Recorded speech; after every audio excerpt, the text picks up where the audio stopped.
عورت کے جسم تک پہنچنے کے لیے مرد یہ دو کام کرتا ہے جو کہ عورت کو نہیں پتہ لگتے۔ پہلا کام ہمدردی دکھاتا ہے، دوسرا کام عورت کو یقین دلاتا ہے کہ وہ خوبصورت ہے۔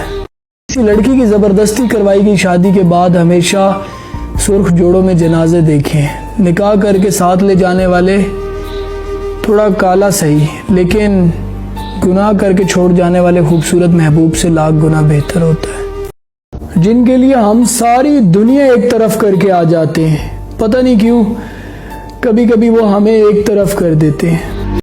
درد بھی وہی دیتے ہیں جنہیں ہم حق دیتے ہیں، ورنہ غیر تو دھکا لگنے پر بھی معافی مانگ لیتے ہیں۔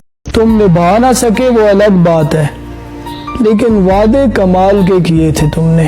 قدر تو وہ ہوتی ہے جو کسی کی موجودگی میں کی جائے، بعد میں قدر نہیں پچھتاوا ہوتا ہے۔ چھین کر کھانے والوں کا کبھی پیٹ نہیں بھرتا اور بانٹ کر کھانے والے کبھی بھوکے نہیں رہتے۔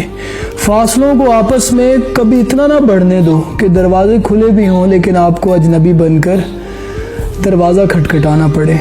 اچھا سوچیے اور اچھا بولیے، کیونکہ بدگمانی اور بدزبانی دو ایسے عیب ہیں جو انسان کے ہر کمال کو زوال میں بدل دیتے ہیں۔